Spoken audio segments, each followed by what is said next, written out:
Buenas noches y bienvenidos a Con Otra Mirada. Vivimos un momento internacional de extrema volatilidad. El mundo que conocíamos ha muerto.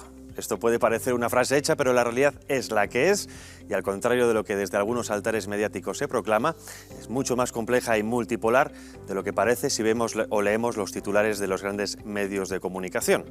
En juego están numerosos factores más allá de los derechos humanos y de los análisis humanistas. Estados Unidos, Europa, Rusia, China, India, son solo algunos de los actores en el escenario mundial. Este escenario es una encrucijada de la que no sabemos a ciencia cierta qué resultados tendrá. Si atendemos a nuestra clase política, creo que no nos queda claro que es imposible sacar nada en claro. La manipulación mental es más que evidente y a pesar de eso seguimos tropezando con la misma piedra una y otra vez. Para entender el mundo es necesario abstraerse y ver a este desde arriba. Recursos, intereses económicos, plataformas continentales, civilizaciones, historia, en fin, un largo etcétera. Estos son solo algunos de los prismas que analizar para empezar a ver la luz al final del túnel. De esto y mucho más queremos hablar con nuestro invitado de hoy. Pocos se atreven a meterse en camisas de 11 varas, allá donde muchos prefieren soltar el mensaje simplista y a todas luces propagandista. Comenzamos.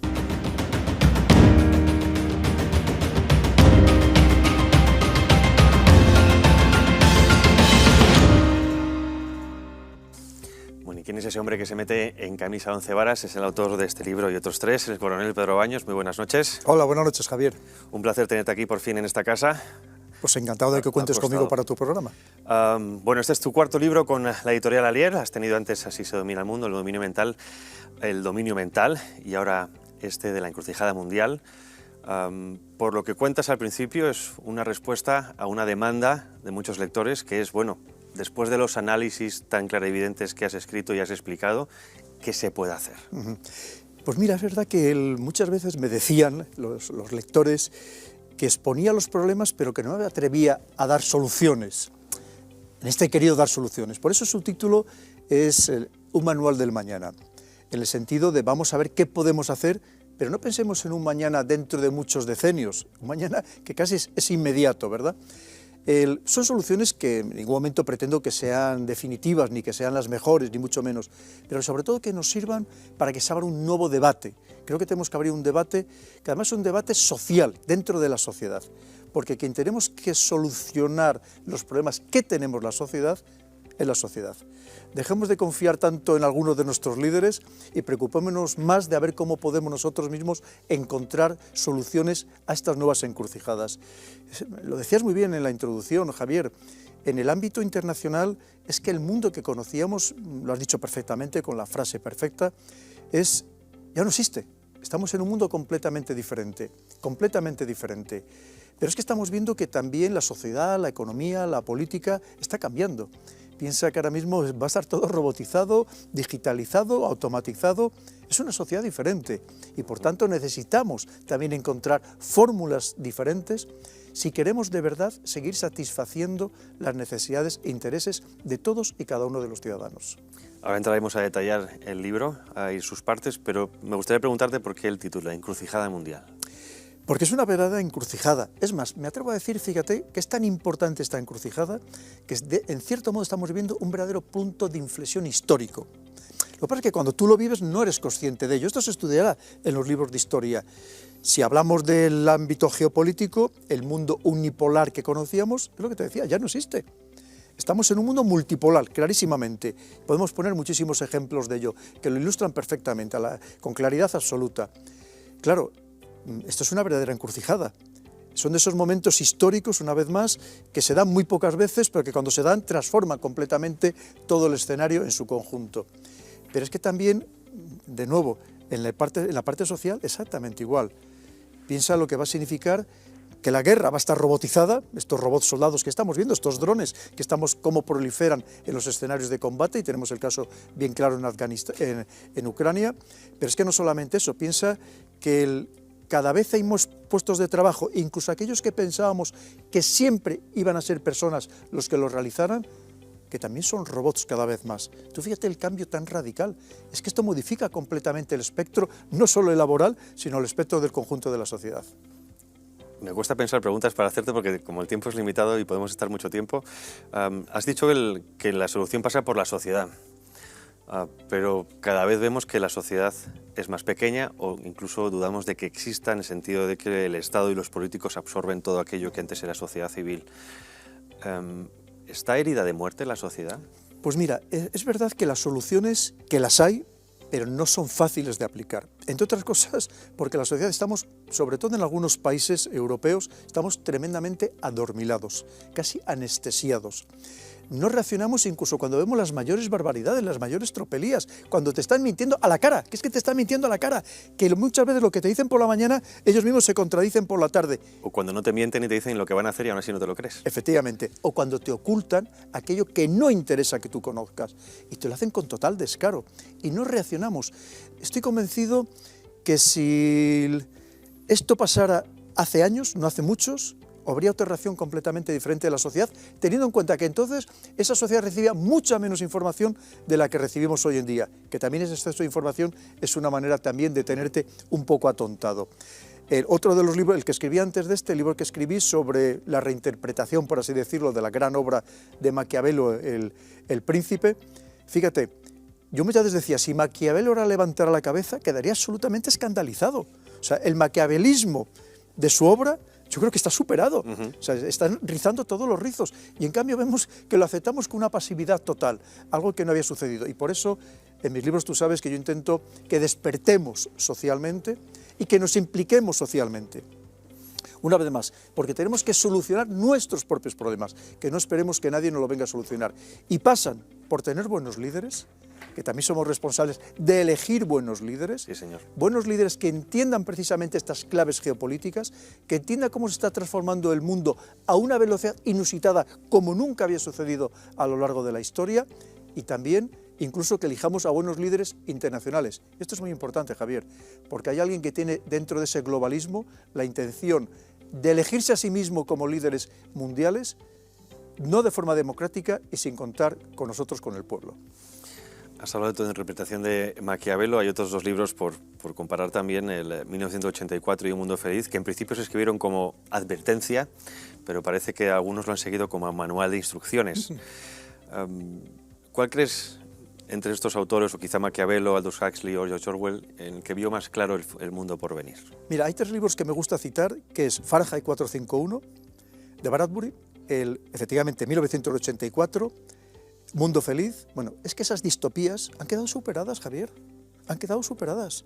Cuando te hablan del soma, esa droga, no, pues es que hoy en día nos están drogando con otro tipo de sustancias, empezando con este entretenimiento masivo, con programas absolutamente banales que no sirven para nada, que no te perfeccionan como persona, que te terminan de atontar, esa es la realidad. Pero fíjate, cuando hablamos, por ejemplo, de ese dispositivo que ponían en tu casa para vigilarte por las noches, nosotros no lo hemos puesto y encima lo pagamos nosotros.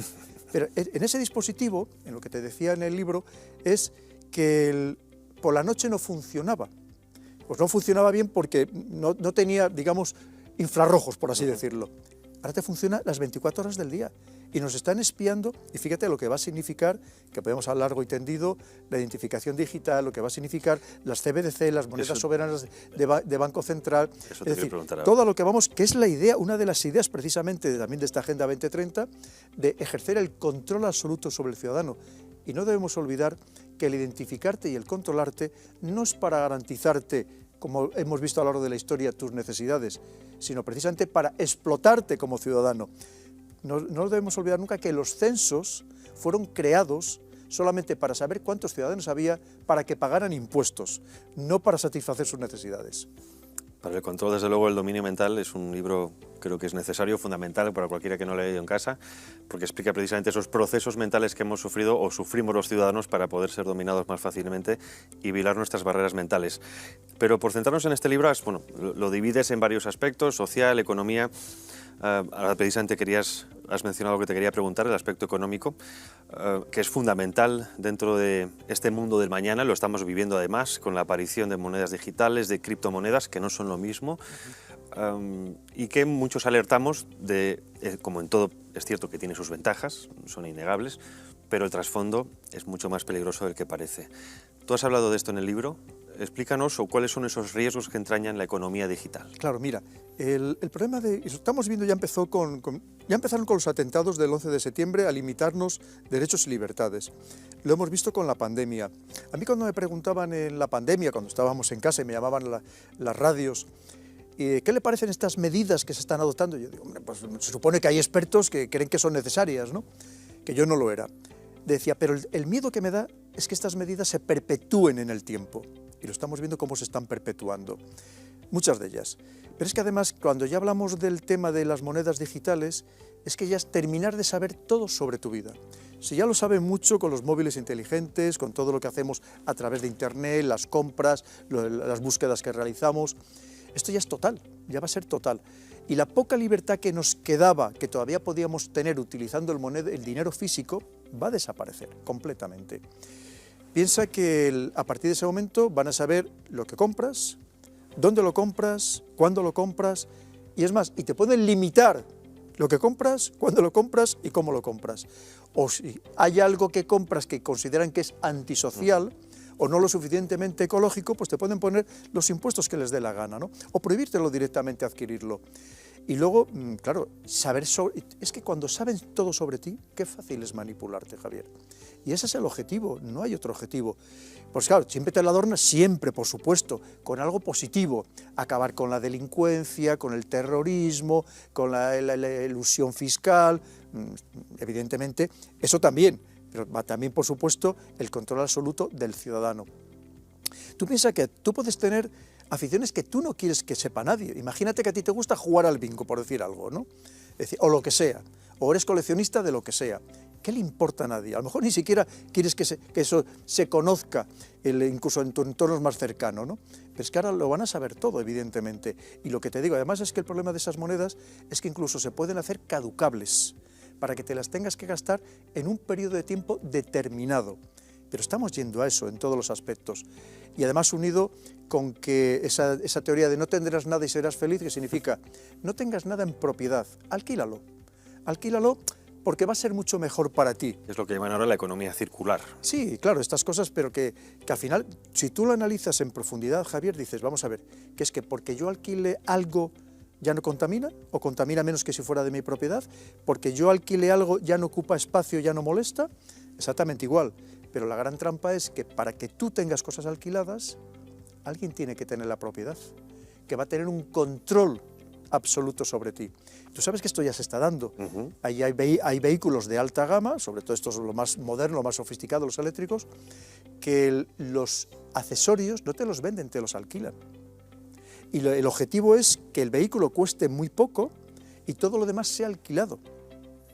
Claro, evidentemente eso no deja de ser una forma o ahora están intentando también, claro, porque hay muchas formas de mentalizarte, de irte convenciendo de la bondad de ciertas cosas. Ahora vemos las campañas que hay para que alquiles los móviles también. Fíjate que si de los móviles ya lo que significa que el espionaje es total sobre todos los aspectos de tu vida, ahora tú imagínate lo que va a significar que además hay alguien al que ya claramente le tienes que dar todos tus datos porque te lo está alquilando, obviamente. En fin, todo es así. Lo cierto, pero fíjate qué fácil es controlarnos, manipularnos, convencernos de las bondades de todos estos procedimientos novedosos o, digamos, modernos, ¿no? Somos fácilmente convencibles, es una cosa increíble. Eso a mí es lo que me preocupa, porque cosas que estás diciendo, que los decimos también en esta casa y seguiremos diciendo y seguirás diciendo tú por otros sitios, es algo que ya se está aplicando en China. Hablamos de control ciudadano, de los puntos de buen ciudadano, pero como bien dices tú, claro, se trata de convencer, en este caso no de imponer, porque en Occidente Correcto. Digamos que el modus operandi sería diferente. Ahora estamos viendo que ese gran paraguas es el cambio climático, las leyes climáticas, que sirven para imponer, o digamos que el propio esclavo acepte la esclavitud de alguna manera. ¿No nos estamos dando contra un muro de alguna manera? Es que se Porque trata parece que nadie entiende o Claro, nadie quiere ver hacia dónde Se estamos. trata de eso, Javier. Si a ti esto te lo hicieran de una manera más física, te lo hicieran efectivamente con un sistema autoritario, podía haber una rebeldía. Pero como esto te lo hacen de una manera tan sumamente sutil, tú piensas que quien está detrás de todo esto son buenos psiquiatras, psicólogos, sociólogos, antropólogos, que saben mandar los mensajes adecuados para ir convenciendo a las poblaciones. Entonces, cuando a ti te dominan a través de la mente, que es nuestro punto más débil, el más débil de todos, nuestro verdadero talón de Aquiles, tú no eres consciente primero de que te están realizando esa dominación sobre ti. Y como no eres consciente, ¿cómo vas a reaccionar? No puedes reaccionar. Entonces, esto está totalmente estudiado. Y además, con mensajes repetitivos, con mensajes machacones, dichos por personas de teórica ascendencia. Entonces, ¿qué pasa?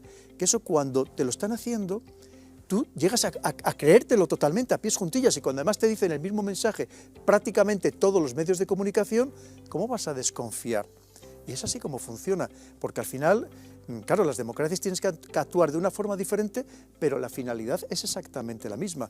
Esta es imposición de narrativas, imposición de modas, de tendencias, al final la manipulación total del ciudadano. Uno de los aspectos muy interesantes que también tratas en el libro es de cómo ese Estado-nación clásico ya ha desaparecido, se está creando, o si no ya está creado, la simbiosis Estado-corporación, en clara compenetración con la empresa privada o digamos las grandes multinacionales, y eso crea una serie de problemas. Primero, la sobredimensión del Estado y la posible incapacidad del ciudadano de hacer frente a eso. Hablamos, por ejemplo, del claro ejemplo de la Unión Europea o de otras instituciones internacionales que han fagocitado, han absorbido la soberanía popular y, como tú bien decías al principio, se eligen nada democráticamente líderes internacionales a los cuales tampoco se les puede exigir nada, ni tampoco que tengan consecuencias, ¿no? ¿Qué planteas tú o qué se puede hacer, digamos, a corto plazo para recuperar parte de esa soberanía? Tú hablas, en este caso de libros, planteas dos alternativas a la democracia liberal, mal entendida hoy en día, que es la tecnocracia y la noocracia. ¿Cuál crees o explícanos para los espectadores? La democracia sería un poco el gobierno de los sabios, pero sabios siempre en el marco de la democracia, es decir, que nosotros eligiéramos a esos grupos de sabios, no que se eligieran a sí mismos. Es decir, que tú cuando vayas a votar, a ti se te presenten personas verdaderamente formadas, verdaderamente capaces, porque lo hayan demostrado previamente, pero distintas facciones, evidentemente, que además no solamente se presente el cabeza de lista, por así decirlo, si hablamos de unas elecciones gubernamentales, que te presenten, yo creo que me presenten hasta quién va a ser el director general, es decir, ministros, secretarios de Estado, subsecretarios de Estado y directores generales, para que luego no nos sorprendamos, porque estamos viendo que están llegando a la política no precisamente los más capaces, en muchos casos los más torpes, pero lo que es todavía peor es que a su vez ellos luego cogen de alátares suyos a todavía mayores torpes, porque no les vayan a hacer sombra. Por lo tanto, yo quiero que se presenten los mejores para que yo pueda optar entre distintos paneles de esos sabios, pero con el espectro absolutamente completo. Y además con caras, y con nombres y apellidos, para que yo pueda luego pedirle responsabilidades a esas personas. Y es más, y que esas personas periódicamente, y no periódicamente cada un año, a lo mejor una vez al mes, se sienten en algún sitio y reciban a los ciudadanos para demostrarles o explicarles qué es lo que están haciendo precisamente para mejorar su vida. Es decir, hay que cambiar completamente el sistema. De otra cosa, estamos atrapados en las democracias occidentales, en estas partidocracias que no nos benefician en absoluto, que al final los que están funcionando son partidos que muchas veces están al margen de los verdaderos intereses de la sociedad. Lo estamos viendo, como lo que tratan es de mantener su propia pervivencia, empezando por la de los líderes, evidentemente, y muchas veces la labor política que tenían que hacer verdaderamente de trabajar para el conjunto de la sociedad, eso queda en último término y a veces ni siquiera eso.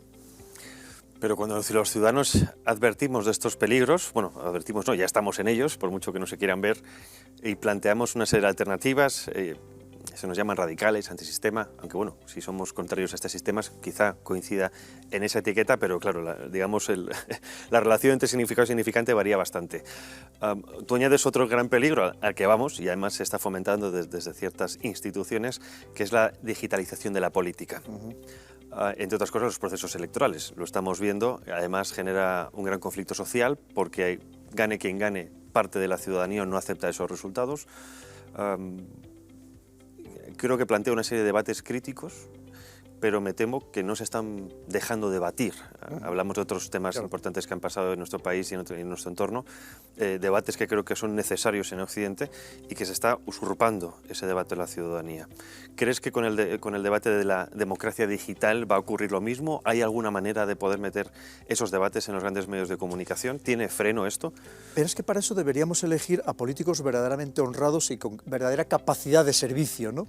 que quizás nos hemos olvidado de, una vez más, es parte de nuestra obligación de ser exigentes, que no solo es que tengamos la obligación, es que tenemos también el derecho a ser exigentes, ¿verdad? Mira, efectivamente, lo primero es que tú me decías de que somos un poco rebeldes, es que tenemos que ser muy rebeldes, es que lo que han hecho avanzar las sociedades a lo largo de la historia han sido los rebeldes, no los conformistas, los que efectivamente eran totalmente pasivos y les daba igual, o incluso se subían al carro a ver si se podían aprovechar del sistema, aunque sabían que a largo plazo les podía perjudicar. Yo pongo el libro hablo mucho de esta revolución, que a mí me gusta llamarlo neoevolución, porque es verdad que la palabra revolución a lo mejor tiene digamos, un contexto negativo, de violento. No, yo quiero que evolucionemos con esa neoevolución, pero que nos hace falta, absolutamente. Claro, tú me hablas de la digitalización de la política. Es que tenemos ahora mismo un escándalo mayúsculo que ningún medio importante se ha atrevido a abordar, que es el tema de los Twitter Files, de los expedientes de Twitter que nos está desvelando Elon Musk, que nos demuestran clarísimamente cómo fueron capaces en las elecciones presidenciales anteriores de Estados Unidos y las elecciones de medio término celebradas en noviembre pasado, cómo fueron capaces de inducir al voto a buena parte de la población estadounidense. Javier, esto es terrible. ¿Cómo lo consiguieron? Precisamente en el ámbito digital. Tú piensas que cada vez hay más personas que solo se informan a través de las redes sociales, que cada día en el mundo, se conectan a alguna red social más de 4.000 millones de personas. La importancia que tiene eso. Quien controla las redes sociales está controlando también la sociedad. Y fue muy sencillo. Pero ahí estuvo, participó la CIA, participó el FBI para condicionar ese voto, presionando precisamente a la antigua directiva, la directiva anterior de Twitter. Y no solo de Twitter, también de otras redes sociales. Esto es terrible, Javier. Entonces, ¿de verdad estamos votando con libertad? Claro, porque tú votas a tenor de la información que recibes. Pero si esta información está absolutamente cocinada, condicionada, ¿qué estamos votando? Y este es un riesgo que, claro, que puede seguir existiendo y va a seguir existiendo porque los políticos lo van a seguir intentando manipular estas redes sociales para a su vez manipularnos a la sociedad. Pero claro, para eso tenemos que elegir una vez más, elegir a políticos, como yo digo, con ética, con estética y con épica, que es lo que nos hace falta, que no es fácil en absoluto tampoco. En eso coincido completamente. Pero con esto que dices es importante sobre todo para los que intentamos explicar lo que es el globalismo, ¿no? Que es ese entramado público-privado, y has puesto un ejemplo perfecto que es esa puerta de atrás que tenía Twitter para que el gobierno manipulara a su voluntad, o lo que se conoce quizá como el Estado profundo. ¿Crees que esto puede servir, o estos ejemplos pueden servir para que poco a poco se vaya rompiendo esa línea, esa delgada línea de control o de dominio mental hacia la población, porque son escándalos mayúsculos, aunque como también has dicho tú, muchos se ocultan por los grandes medios de comunicación porque no interesa mostrar realmente los entresijos del poder. Pero parece que vamos dirigidos a un punto en el que la olla no se va a poder contener, que va a tener que estallar. ¿Sabes lo que pasa, Javier? Que vemos que ahora mismo en esta precipitación de acontecimientos, lo que hoy es un escándalo mayúsculo, al día siguiente prácticamente ha desaparecido. Sí, o bien porque crean una cortina de humo. Claro, efectivamente te sacan cualquier otra historia o se produce cualquier otra historia o varias de ellas. Antes hablábamos del exceso de información, que también es intencionado. Cuando tú recibes esa avalancha de información, al final lo que no te permite es la duda, la reflexión. Entonces, como no dudas de nada ni reflexionas sobre nada y ya tienes la siguiente avalancha de información, se te olvida muy rápidamente. Estamos viviendo en muchos países democráticos verdaderos escándalos mayúsculos, eso que desaparecen en algunos casos en cuestión de horas. O sea, todos nos rasgamos las vestiduras, esto no puede ser, esto hay que acabar con ello, pero si 2 días después ya nadie se acuerda. Entonces, tú fíjate, con lo cual me temo que no vamos a aprender la lección y nos volverán a seguir manipulando, y especialmente en todo este espectro digital, en todo este ciberespacio.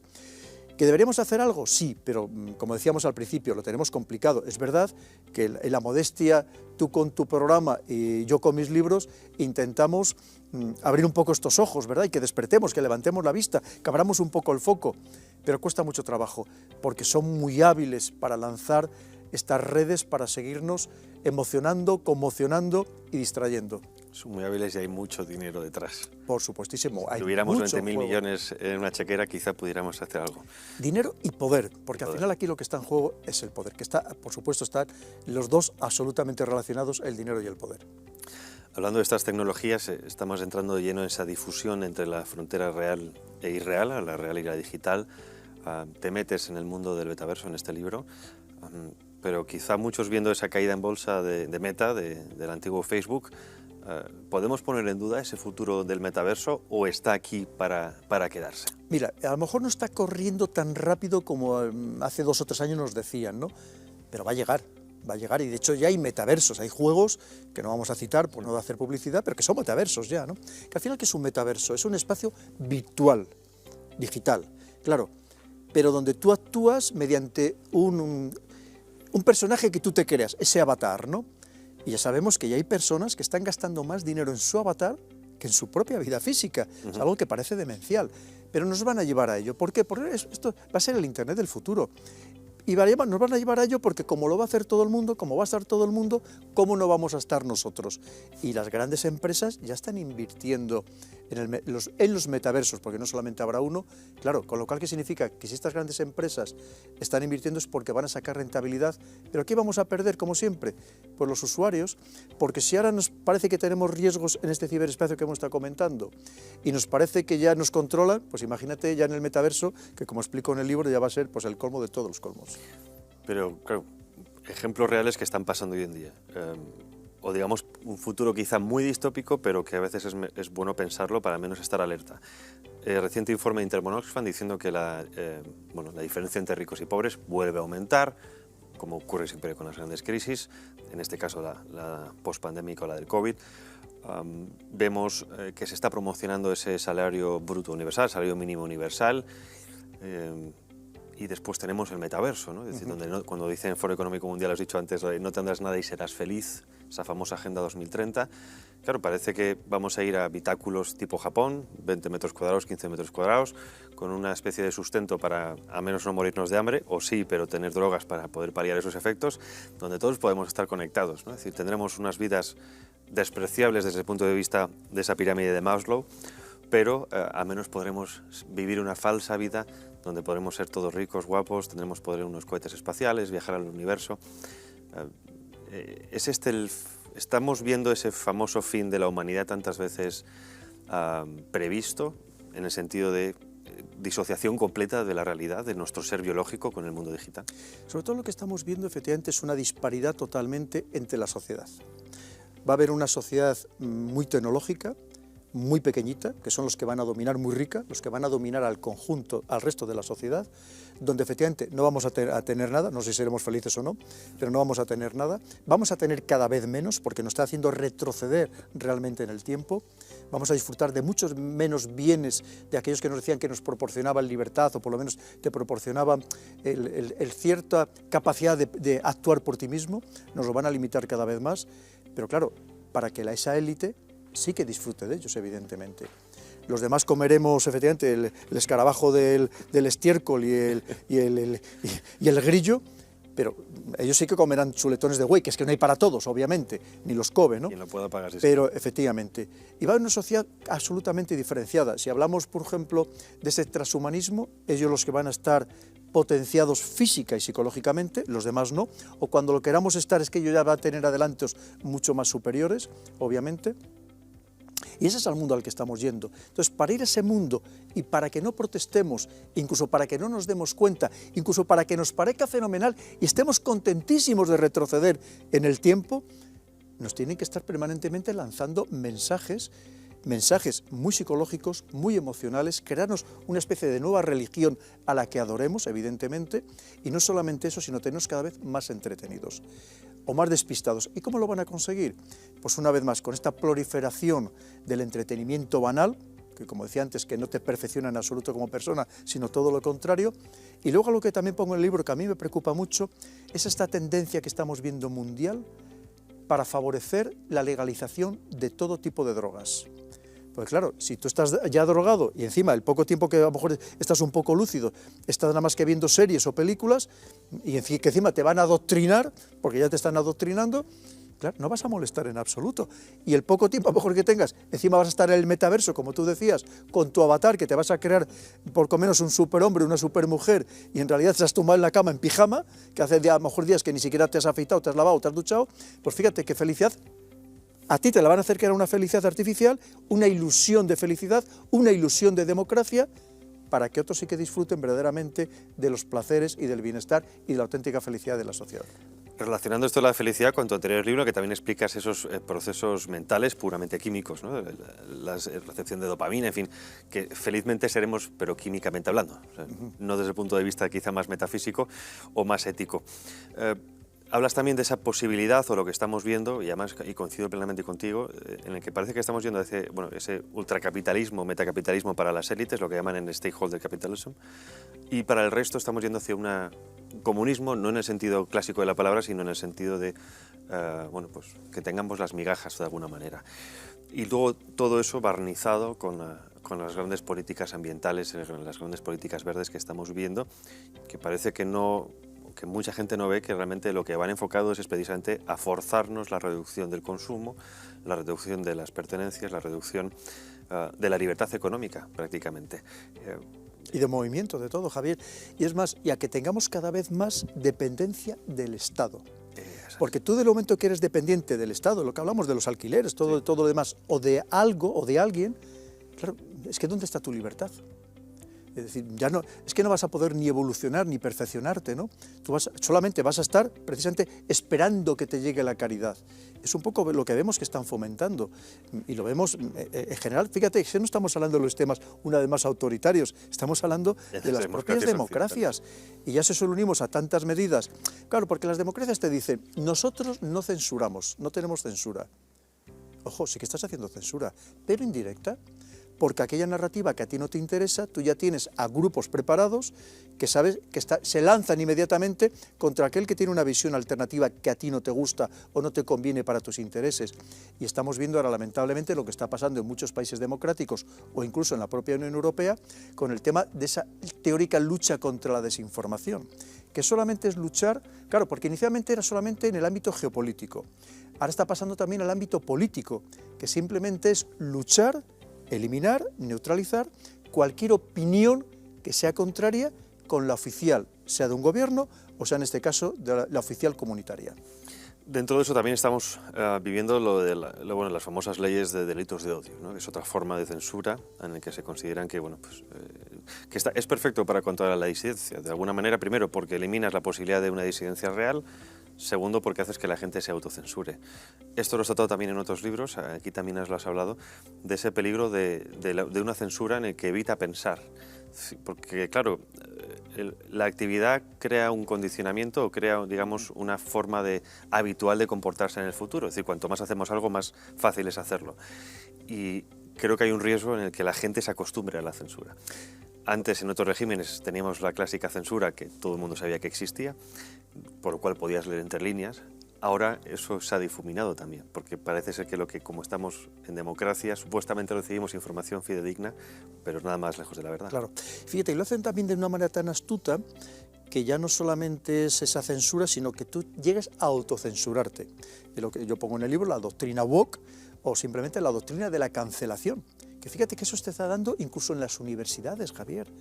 Esos templos sagrados del conocimiento donde se suponía que había libertad de cátedra y cada vez más complicadas, que están expulsando a los catedráticos por decir cosas que no convienen. Y da igual que aportes datos, que aportes evidencias científicas, que el trabajo les haya llevado años y que está absolutamente claro, da igual. Si no coincide con las líneas de este momento, olvídate. Fíjate que ya Freud en su momento, en su opúsculo el Totén y Tabú, claro, decía que a lo largo de las civilizaciones, a lo largo de la historia de las civilizaciones, siempre habrían tenido su sagrado y su prohibido. Pero yo creo que como hoy nunca. O sea, lo que te dicen que tiene que ser sagrado y tiene por tanto que estar prohibido, es que no se puede ni tocar, no se puede ni cuestionar, no se puede debatir ni si hablar sobre ello. ¿Esto es democracia? ¿Esto es libertad de expresión? Es que dentro de poco ni libertad de pensamiento nos van a dejar tan siquiera. Con lo cual, esa es la deriva en la que estamos entrando, algo terrible y tremendamente preocupante. Cada vez cuesta más trabajo hablar de muchos temas. Y fíjate, y estamos hablando todavía de democracia. Con lo cual es una censura encubierta, pero que funciona. No, tú lo has sufrido en tus carnes, además. Sí, yo empleo dos palabras ahí que le llamo lo que es el aplanamiento de la sociedad y la normalización del silencio. Es lo que pretenden, la normalización del silencio, Javier. pero silencio que nos autoimpongamos, porque lo podemos hablar en petit comité, en pequeños grupos, pero muy pocas personas se atreven a decirlo en público, porque saben que al día siguiente les van a lanzar todas sus huestes digitales, empezando por eso, o les van a lanzar todos esos medios de comunicación que viven, no se nos olvide, de la publicidad institucional, es decir, que viven de la subvención indirecta del gobierno y que no se atreven tampoco a ir en contra, pero que sí les saben lanzarles y utilizarles para acabar precisamente con esas voces alternativas o disonantes. Con lo cual, es que es lo que estamos viviendo.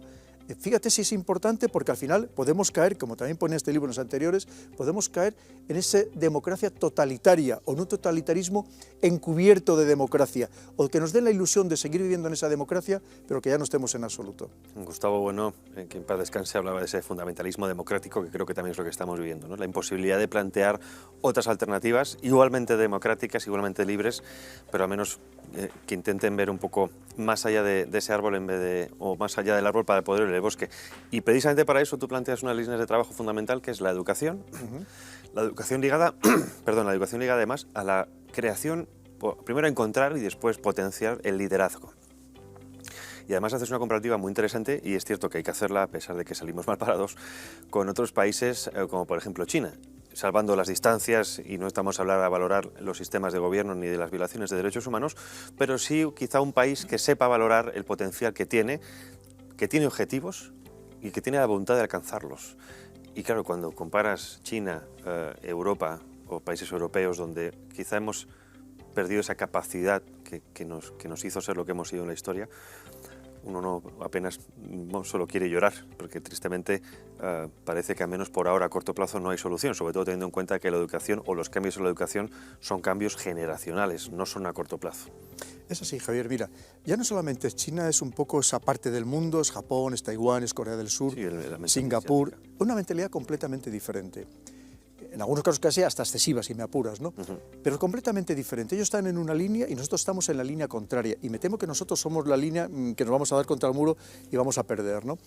Claro, si tú no potencias el esfuerzo, la capacidad de trabajo, la motivación por salir adelante por ti mismo, ¿no? Y simplemente pues te lo ponen todo muy fácil, no te vayas a disgustar, no te cause ningún trauma el esforzarte, oye, claro, lo que estamos haciendo en cierto modo es engañar a estos muchachos. Es decir, no les estamos contando, porque la vida es muy dura, la vida siempre tienes que estarte enfrentando a obstáculos, a problemas, y tienes que saberlo superar. Es decir, no te pueden regalar algo cuando luego tú llegues a la realidad, antes o después, en algunos casos muy tarde, lamentablemente, llegues a esa realidad y te enfrentes, efectivamente, te des un choque brutal, ¿no? Entonces, yo creo que nos estamos equivocando. Tenemos que recuperar otra vez precisamente esa capacidad de esfuerzo y de sacrificio. ¿Y sabes lo que está pasando? Porque, curiosamente, esas élites que las estamos comentando, ellos sí que tienen una enseñanza diferenciada para sus hijos, ¿no? Pero para el conjunto de la sociedad, lo que estamos proporcionando muchas veces es una educación que cuando tú terminas después de muchos años de estudio dices, ¿y esto para qué me vale? Salvo que sea un verdadero crack, que los hay, afortunadamente, porque sobre todo tenemos que tener una idea muy clara, Javier. La educación, que no es gratis, que alguien la está pagando, evidentemente, y la está pagando el conjunto de la sociedad para que la juventud, que es el futuro, mañana aporte todo aquello que ha estudiado, a su vez a la sociedad que le ha pagado esos estudios. Pero fíjate, esto que nos parece tan sencillo, lo hemos olvidado. Totalmente. Y entonces dice, no, si da igual que esté 15 años en la universidad, como si está 20, si esto no pasa nada, al final lo importante es que saque una carrera, pero si es que al final es que esa carrera no va a servir para nada. Y ya está consumiendo unos recursos que podían haber servido, o podían haberse optimizado muchísimo mejor. Es el sistema, por ejemplo, de las becas. Lo que hacen estos países es que desde muy pequeños ven las personas, los chicos, que de verdad tienen grandes capacidades intelectuales, que no tienen medios sus familias económicos reales, y lo que hacen es darle todos los medios para estudiar en los mejores sitios, pero para que luego su conocimiento, todo lo que aprendan, revierta a su vez, evidentemente, en toda la sociedad. Pero es que tenemos tantas cosas que reformar, pero simplemente esto hace falta un poco de sensatez, de sentido común, que nos dejemos de ideologías, que nos dejemos de dogmatismos, que estamos en este mundo tan sumamente diferente, donde, por ejemplo, la tecnología lo impregna todo y lo va a impregnar todavía muchísimo más, y tenemos que tener a gente muy capaces en todos estos principales ámbitos tecnológicos, como es la ciencia, la tecnología, la ingeniería y las matemáticas, que es lo que hacen los demás países verdaderamente que piensan y que son punteros. Y para eso una de las cosas que pongo en el libro, quizás sería imprescindible tener un ministerio del futuro, pero no un futuro dentro de 50 años, no, el futuro inmediato que vamos a tener y ver cómo vamos a poder mejorar y perfeccionar la sociedad el día de mañana, pero pensando de una manera transversal, todos como conjunto y sin dejarnos una vez más de dogmatismos y de ideologías. Ahora con lo que has contado, bueno, me ha venido a la mente mi año en Alemania, que estuve estudiando en la universidad en Berlín, y me llamó la atención precisamente que bueno, los planes educativos cambian. A los 10 años haces un examen, si no vales para estudiar, te lo dicen claramente, no vas a poder estudiar en la universidad, porque todos aquellos que están en la universidad saben que es la élite del futuro y tienen educación gratuita. Muy diferente a lo que tenemos aquí con esa titulitis que tú también dices en el libro. Claro. Con esto la educación si sí que es permites, cierto. Eso sí, lo enlazaríamos con la formación profesional, porque allí tiene una formación profesional de altísima calidad, exacto, y bien donde pagado. Además luego a la hora de los salarios no hay una gran diferencia, porque saben que la formación profesional, tener buenos profesionales en los escalones intermedios es vital para un país. ¿Y qué es lo que está sucediendo en España? Que lo estamos dejando esa formación profesional en manos de empresas privadas que son grandes grupos extranjeros, que vienen no a sacar a los mejores alumnos, vienen a sacar el mayor rendimiento y a sacar muchas veces el dinero a esos alumnos y a sus familias. Fíjate, yo lo pongo ahí, porque creo que me he metido en muchos charcos, como tú decías, pero es que creo que nos tenemos que mojar, nos tenemos que salpicar, porque al final, mira, yo para este libro, Javier, si me lo permites, me ha llevado más de 2 años, he hablado con muchísimas personas de todos los espectros ideológicos, de todas las capas sociales, con verdaderos expertos, porque yo no era experto en todos los temas, he hablado con los mejores expertos en educación, en liderazgo, en todo, para saber exactamente cómo podíamos aportar también esas soluciones. Primero los problemas y cómo podíamos aportar esas soluciones. Y claro que se pueden hacer cosas. Es más, algunas cosas que son absolutamente urgentes realizarlas. Javier, que no podemos esperar más, porque si no que sepamos que ese otro mundo que viene a por nosotros, nos va a aplastar, nos va a machacar, nos va a sobrepasar, pero ya mismo. Esto no podemos esperar más. Y mientras tanto vemos que aquí seguimos con las discusiones bizantinas, discutiendo sobre el sexo de los ángeles. Pero si esto, que no, que eso ya ha pasado. Nunca, por cierto. Eso ya ha pasado, ¿no? Es decir, fíjate si estamos totalmente atrasados en tantos temas. Da la sensación de que, bueno, se ha buscado por parte de muchos gobiernos occidentales el empeoramiento de la educación. Lo cual nos lleva a plantearnos qué tipo de dirigentes tenemos, ¿no? Comparando con otros países, hablamos de China, pero en fin, otros países mucho más pequeños que también han tenido educación puntera, pero bueno, pues una serie de ideologías disolventes que sufrimos en Occidente que han hecho que, bueno, como por ejemplo pasa en universidades en países anglosajones, se desprecie los filósofos clásicos porque son blancos, se desprecie la propia historia porque es colonizadora. Esto ¿lo ves más como un fruto lógico del progreso que llevamos en Occidente unas cuantas décadas o una ingeniería social? Porque es difícil ver que esto sea algo espontáneo. Ya. Sobre todo, Javier, yo lo veo como un síntoma de nuestra decadencia. Tú piensas que, mira, esto ha pasado siempre con todos los imperios. La primera generación trabaja todas las horas del día, todos los días de la semana. Llega la segunda generación, ya lo ve de otra forma, llega la tercera, y ya cuando llega la cuarta solo es todo hedonismo, materialismo, el nihilismo, buscar, todo se banaliza, todo se cuestiona, nada más que buscar los momentos de placer y de ocio, ya no quieren trabajar como trabajaron sus abuelos, o incluso algunas veces hasta sus propios padres. Y eso es lo que nos está pasando. Y lo que te decía, y hay otra parte del mundo que viene precisamente a comernos completamente. Entonces, nosotros vamos en la cuesta abajo, que le ha pasado a todos los imperios, y otros que vienen que van creciendo. Y no nos estamos dando cuenta que muchas de las medidas que estamos adoptando, si las analizáramos de una manera global y con una amplia visión, nos daríamos cuenta que esas medidas lo que nos están es perjudicando a nosotros mismos y no a muy largo plazo, nos perjudican al conjunto de la sociedad. Pero no nos damos cuenta porque en muchos casos son medidas muy populistas, claro, porque dicen, no, es que hay políticos populistas, no, es que hay cada vez más políticos populistas porque tratan precisamente de ver cómo pueden entregar las mayores cantidades de bienes a los ciudadanos, aunque no se pueda. Es decir, porque muchos no se atreven a decir la verdad, decir, no, mira, es que tenemos que, una vez más, que tenemos que trabajar, tenemos que esforzarnos, a lo mejor en algunos casos tenemos que apretarnos todos el cinturón, pero porque si no los demás van a venir y nos van a comer. Pero claro, es que eso no da votos. Y el problema es que los políticos, dentro de esa partidocracia, están más pendientes de conseguir votos para mantenerse en el poder o para llegar al poder que efectivamente hacer una buena labor para el conjunto de la sociedad. Que es justo más o menos lo que están pidiendo hoy en día con la excusa climática. El problema es que ese mensaje no cala cuando ves que la élite mundial sigue a todo trapo trabajo. Pones el ejemplo de la COP26, hemos tenido la COP27, cientos de aviones privados, ellos sí pueden contaminar, pero tú tendrás que coger un tren. Lo vemos ahora, lo vamos a ver dentro de unos días, cuando se reúnan en el foro de Davos, en este foro económico mundial, una cincuentena de jefes de Estado y de Gobierno, con todos sus séquitos, más todos los miles de personas que van allí. ¿Qué van a ir en bicicleta? ¿Van a ir en remando? Evidentemente no, lo veremos, y con todo descaro son los que, y por supuesto, seguro que el menú desde luego no va a estar compuesto de langostas voladoras ni de gusanos, segurísimo que no.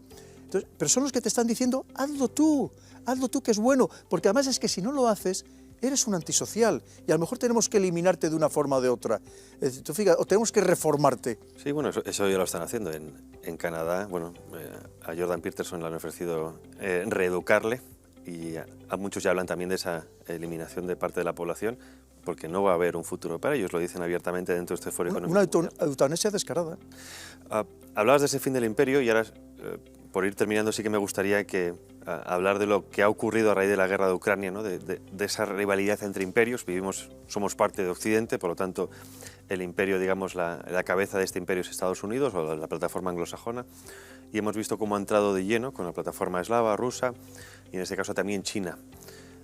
Podemos hablar, o estamos viendo esa conformación de un mundo, dos sistemas, pero en el que también es difícil entender qué está ocurriendo precisamente por esa propaganda a nivel internacional. ¿Cómo definirías esta situación? Sí, mira, lo primero es que efectivamente hay una guerra mundial, que claramente es en un Estados Unidos y sus socios y aliados, en los que nos han embarcado a toda Europa, que son los que están intentando mantener el dominio mundial del que han disfrutado desde 1991, cuando desaparece la Unión Soviética, porque enfrente de repente tienen ese otro mundo multipolar, encabezado por China, pero no solo por China, también amparado por Rusia. Ojo, y cada vez hay más países que se están uniendo a ese bando, ¿no? Algunos ya claramente y otros están postulándose para unirse. Claro, ¿qué sucede? Que como estamos en una guerra económica, una guerra también incluso abierta claramente, esta guerra proxy, esta guerra interpuesta que han utilizado a Ucrania como campo de batalla, lamentablemente, sobre todo pensando en el drama que le está suponiendo para este país y para todos los ucranianos. Pero claro, ¿qué sucede? Que efectivamente al estar en guerra recibimos propaganda de guerra, y la recibimos de forma constante. Pero ojo, la propaganda que recibimos, hay que decirlo también claramente, Javier, es la nuestra. Totalmente. Recibimos nuestra propia propaganda, porque aquí no creo que muchos lean lo que están los discursos de China, ni ahora mismo los discursos de Rusia, que entre otras cosas están prohibidos, ¿no? Pero claro, es nuestra propia propaganda y tenemos que ser conscientes de ello. Claro que también nos está manipulando y no sabemos muy bien a veces lo que está pasando, incluso los que le intentamos seguir el día a día, toda esta conflictividad mundial, ¿no? Y hay mucha información que viene, por ejemplo, procedente de China, que son también noticias o exageradas o noticias falsas. Precisamente también, claro, eso es un clásico de la historia, para demonizar, como no, al adversario, clarísimamente. Hablando de China, hablas una serie de apuntes que ojalá en algún futuro puedas hablar más de lleno en eso, más técnicamente. Vemos como en algunos campos China ya ha ganado a Estados Unidos. Las predicciones del Producto Interior Bruto para 2030-2035, en tecnología militar, por ejemplo, asociada a la inteligencia artificial, ya está por encima. Los chinos tienen una idea, o al menos 2049, como esos 100 años después del gran salto adelante, para posicionarse como superpotencia mundial. ¿Tú crees que esto va a ocurrir así, o que habrá quizá un equilibrio constante entre Estados Unidos y China, y habrá que elegir, si se puede elegir, en qué bando está cada uno? Fíjate que yo lo que pongo en el libro, dentro de la parte geopolítica que tiene, que también la tiene como no, es que en 20 años China ha pasado de la nada al todo. Y asusta a Estados Unidos, que es el que hasta ahora era el todo, evidentemente. Pero fíjate, incluso documentos que hasta ahora no pude incorporar porque salieron después de que se publicara el libro, que estuviera ya en imprenta, como fue la nueva Estrategia de Seguridad Nacional de Estados Unidos, publicada el 14 de octubre, y te lo pone bien claramente. Si es que te lo están diciendo el propio Estados Unidos, solo hay que leer sus documentos. Ayer lo he puesto muchos, pero incluso los que no he podido todavía poner, es que tienen un miedo, un pánico cerval, ¿no?, a todo lo que está pasando de ese avance de China, evidentemente, en tantísimos campos. Porque es muy curioso, porque cuando Estados Unidos hace un avance, Estados Unidos lo sabe vender muy bien, nosotros somos su mundo, somos su público, y te los ponen hasta la saciedad. Pero cuando esos mismos avances, por ejemplo, los hace China, incluso a veces superiores, aquí prácticamente no trascienden, salvo a los que nos dedicamos a estos temas, que nos podemos enterar y no siempre, a veces de modo parcial. Pero esa es la gran batalla que libran estos dos grandes monstruos, pero que nos afecta evidentemente al resto del mundo. Porque Estados Unidos lo que está pidiendo, como en su momento estas famosas ligas que se montaban en las guerras del Peloponeso, por decir algo, fíjate, hace ya muchos siglos, ¿qué es lo que está haciendo? Pide ayuda a sus socios y aliados, decir, oye, ayudarme, que no sé qué hacer con esta gente, que es que me quieren quitar mi corona, la que yo he disfrutado durante tantísimos decenios, y me la quieren quitar ahora de la cabeza. Y esto es todo lo que está sucediendo, Javier. Y fíjate, si me permites, apenas estamos empezando, que seamos conscientes. ¿Qué es lo que tendría que hacer un país inteligente? Ver cómo su pequeña ficha es capaz de encajarla perfectamente en este nuevo puzzle, en el nuevo puzzle, que ya no tiene nada que ver con el puzzle anterior. Porque si no, desde luego, podemos sufrir las consecuencias por ayudar a aquel que a lo mejor no se lo merece y que no lo haría por nosotros.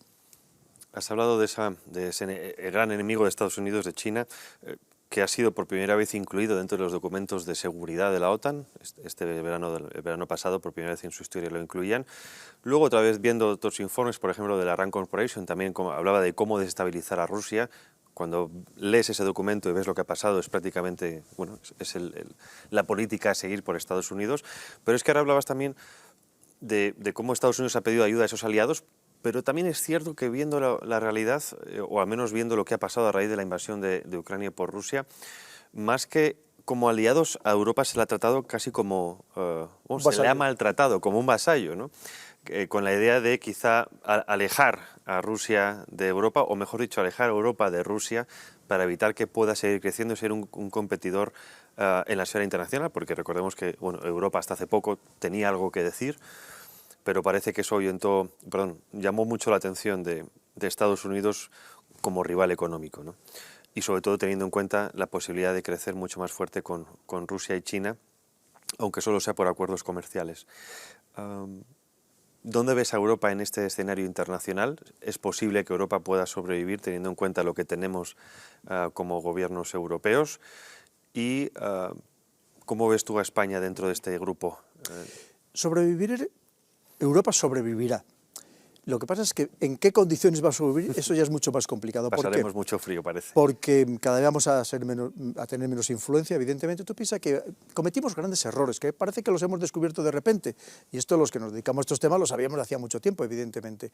Lo primero es que efectivamente el comercio lo habíamos delegado en China, la seguridad la seguíamos delegando en Estados Unidos / OTAN, que al final es lo mismo, y por otro lado lo que sería la energía, es verdad que también éramos muy dependientes en general de Rusia.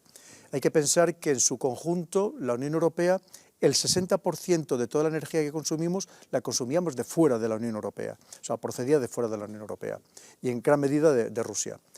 Claro, esto lo sabíamos, habíamos vivido de una manera muy cómoda, pero hemos ido perdiendo influencia, hemos ido perdiendo porcentaje de nuestro PIB comparado con el PIB de todo el planeta, y esta es la situación también en la que nos encontramos. Antes lo has dicho muy bien, en el concepto estratégico de la OTAN del año 2010, el que fue sustituido por el nuevo, que surge de la cumbre de aquí en Madrid el pasado junio, en aquel China ni siquiera se la mencionaba, China no se la mencionaba, pero en cambio Rusia era considerada un socio. Tú fíjate, y en el nuevo, los dos grandes enemigos, ¿quiénes son? Rusia y China. Ha cambiado, es lo que te dice la Estrategia de Seguridad Nacional de Estados Unidos. ¿Quiénes son sus grandes enemigos? Con mucha diferencia. Rusia y China, que además dice constantemente a lo largo del texto, te dice, son los que quieren acabar con el orden mundial. ¿Qué te está diciendo Estados Unidos? El orden mundial, que era mi orden mundial, el que yo había creado, el que yo disfrutaba, el que yo controlaba, el que yo dominaba, y ahora quieren acabar con él. Entonces, nos dice a los demás, oye, por favor, democracias occidentales, echarme una mano, porque estos sistemas van a acabar con nosotros, ¿no? Entonces, esa es la gran problemática, que como digo, apenas estamos empezando, Javier. El mundo se está complicando por momentos y cada vez más, y una vez más, y a mí me gustaría que nuestros grandes líderes tuvieran también esas lecturas de estas claves geopolíticas, porque hoy en día es fundamental. No se puede hacer buena política nacional, no se puede dirigir una empresa multinacional si sabe lo que está pasando en el mundo, lo que puede pasar a corto plazo. Nos haría muchísima falta. Y aquí vemos que nos seguimos mirando el ombligo, con problemas muchas veces autocreados, con problemas muchas veces que afectan a una pequeñísima parte de la población, pero que no son problemas verdaderamente estructurales, estamos muy despistados, Javier, en gran medida, y estamos despistados en los ámbitos nacionales y también en los comunitarios, sobre todo con un problema que tenemos en la Unión Europea muy grave, que es una lentitud burocrática para sacar cualquier tema adelante, que es terrible, es absolutamente desesperante. Pues coronel Pedro Baños, se nos acaba el tiempo. Muchísimas gracias por estar aquí con nosotros, un verdadero placer. Además de coronel te puedo llamar profesor, con el cual se aprende mucho. Muchísimas gracias. Pues muchísimas gracias a ti, Javier, y a tu disposición para cuando quieras. Tengo entendido que estás con otro libro. Sí, pero un poco más despacio, que todavía estoy asimilando este. Ya te pido cita porque merece la pena. Bueno, y sobre todo para poder comentar estas cosas que hablas, la encrucijada mundial, en el que sobre todo yo creo que desmontas la gran teoría de Fukuyama en el que la historia había terminado. Para nada. Estamos viendo, como tú decías, estamos viviendo historia, nunca mejor dicho. Así es. Pues muchas gracias, Pedro. Gracias a ti. Hasta pronto. Y como siempre, muchísimas gracias a ustedes. Recordarles este libro, La encrucijada mundial del coronel Pedro Baños, y todos los anteriores con la editorial Ariel, que ha servido para acercar a todo el mundo eso que se conoce como geopolítica, a veces más compleja o a veces más simple de lo que parece, pero que gracias a ella podemos entender eso que ocurre a nuestro alrededor, y para poder entender la política nacional, nada mejor que ver la política internacional. Como siempre, muchísimas gracias. Nos vemos en la próxima ocasión. Hasta pronto.